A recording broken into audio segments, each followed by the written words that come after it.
सर्वप्रथम जाकर के धनुष जहां रखा हुआ था उस धनुष को उठाया, उठा करके खंड खंड करके तोड़ के फेंक दिया। तेज की आवाज हुई, कंस सो रहा था, जग गया। जैसे आवाज सुना पता चला कि धनुष टूट गया, समझ गया बस समय नजदीक है मेरी मृत्यु का। ये धनुष कंस को किसने दिया था? परशुराम जी महाराज ने दिया था। जब कंस तपस्या करके शक्तिशाली बन गया तो नारद जी एक दिन आए।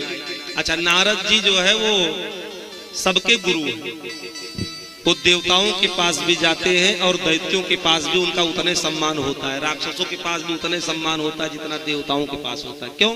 क्योंकि नारद जी संवाददाता हैं। जैसे हमारे संजीव भैया बैठे हैं तो कहा ये जो संवाददाता, इनका सम्मान हर जगह रहता है। तो कहा नारद जी जब पहुंचे तो कंस उठ गया सिंहासन से, कहा आइए महाराज, बैठाया। कहा और समाचार सुनाइए, सब खैरियत है? तो नारद जी ने कहा हाँ हाँ बहुत सुंदर है, अच्छा है। तो कहा महाराज आप तो समाज में उठते बैठते हो, देश दुनिया में भ्रमण करते रहते हो, तो हमारी बराबरी का कोई योद्धा हमको नहीं दिखाई दे रहा है, कोई योद्धा हो तो बताओ। तो नारद जी ने कहा कि देखो भैया, तुम्हारी बराबरी का योद्धा तो इस समय कोई नहीं है, केवल एक ही है जो महेंद्र नामक पर्वत पर रहते परशुराम जी महाराज, वही तुम्हारी टक्कर ले सकते और कोई तुम्हारी बराबर का योद्धा नहीं।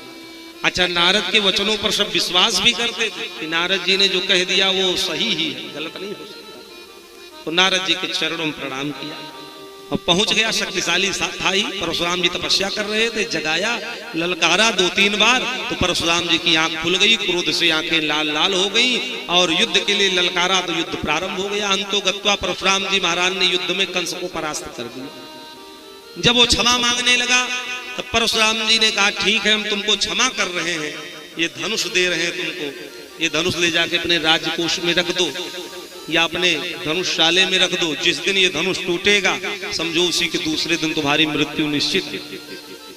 तो कंस लेके आया रखा था सबसे आगे गेट पे, ये दोनों भैया आ रहे हैं, जैसे धनुष तोड़ेंगे तो ये पता चल जाएगा कि यही मारेंगे। तो भगवान ने भी कहा अगर तुम ऐसी भावना को रख करके धनुष रखे हो तो हम पहले से ही ये आपको सूचना दे दे कि हम ही तुम्हारा वध करेंगे। तो भगवान ने सर्वप्रथम धनुष तोड़ा, खंड खंड हो गया, आवाज सुनी डर गया। तुरंत कुबलियापीड़ नाम के हाथी को भेजा महावत के साथ, जाओ दोनों भाइयों को दबा करके कुचल करके मार डालो। कुबलियापीड़ हाथी महावत लेकर के आया, 10,000 हाथी का बल। भगवान ने कहा भैया रास्ता छोड़ दो। महावत ने कहा अरे मोर, मेरे महाराज की आज्ञा है, ये हाथी नहीं तुम्हारा काल है, तुम दोनों भाइयों को कुचल करके अभी हम मार डालेंगे। भगवान ने कहा अच्छा, बड़े बड़े आए और मार नहीं पाए, तुम हमको मारने आए। तो भगवान हाथी के इस पार से उस पार आ गए, पूंछ पकड़ी 100 योजन तक घसीटते हुए लेके चले गए और पीछे से बड़े तेज का धक्का मारा। वो हाथी बड़ी तीव्रता से आगे बढ़ा, भगवान आगे प्रकट हो गए। वो अपने बड़े बड़े दांतों से भगवान को मारने के लिए जैसे सूंड उठा करके और ऐसे किया नीचे की और भगवान अंतर ध्यान, उसके दोनों दांत पृथ्वी में गड़ गए। घनघोर युद्ध के बाद भगवान ने उस कुबलियापीड़ हाथी को भी मार डाला और उस महावत को भी मार डाला और दोनों दांतों को उखाड़ करके नचाते हुए सिंहासन पर बैठे हुए कंस के सम्मुख भगवान आकर के खड़े हो गए। कहा मामा हम आ गए और भेंट की सामग्री भी लेकर के आए। तो कंस ने कहा कौन सी भेंट की सामग्री? कहा ये दांत हाथी वाला। तो कंस ने देखा कि हाथी भी हमारी और दांत भी हमारी, हाथी का मार भी डाला और दांत भी हमारी, हाथी का लाया और कह रहा भेंट की सामग्री लेके आए। तो और क्रोधित हो गया कंस और 2 मल्ल योद्धा थे, चारूढ़ और मुष्टिक, इन दोनों बालकों को पकड़ करके मेरी आंखों के सामने मार डाला।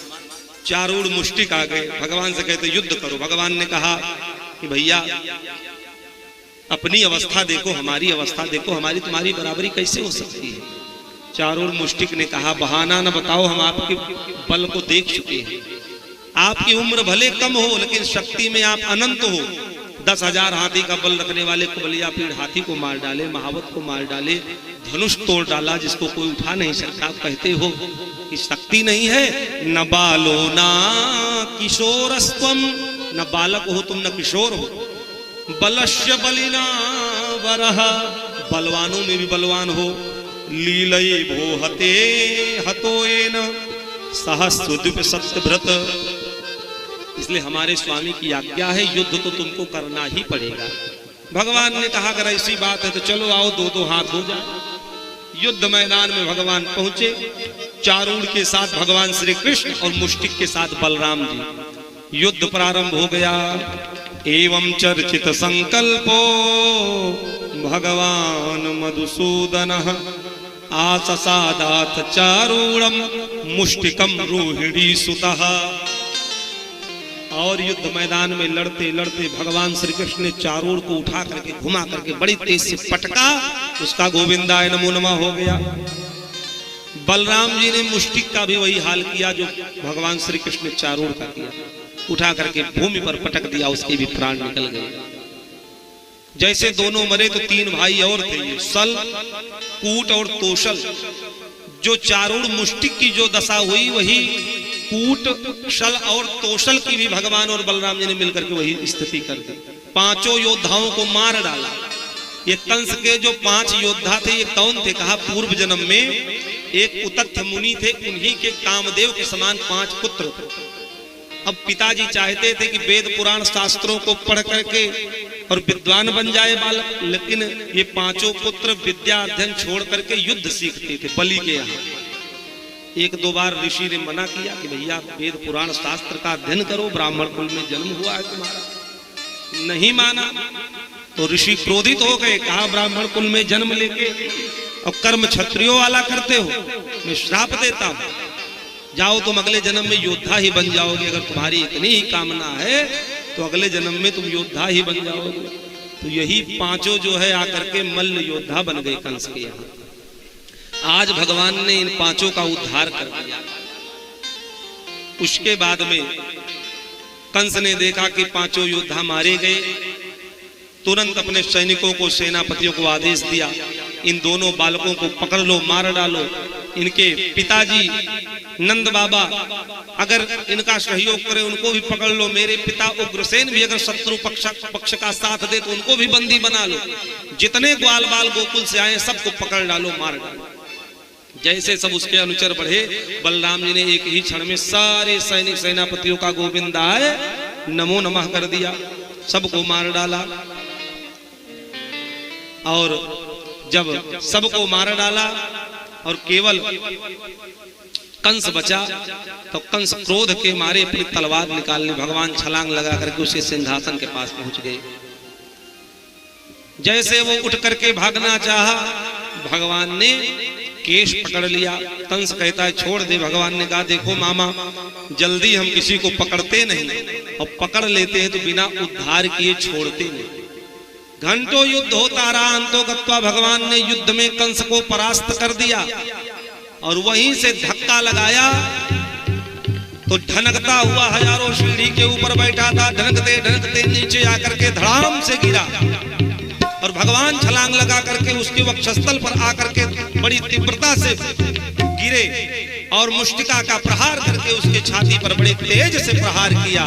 मुख से खून निकला और उसका गोविंदाय नमो नमः हो गया।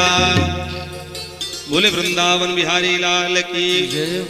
जैसे कंस मरा, देवता पुष्प की वर्षा करने लगे। इसके छोटे 8 भाई और थे, कंक और न्योग्रोध, 8 भाई थे। सब दौड़ करके भगवान को मारने के लिए आए। भगवान ने एक क्षण में उन 8 भाइयों को मार डाला।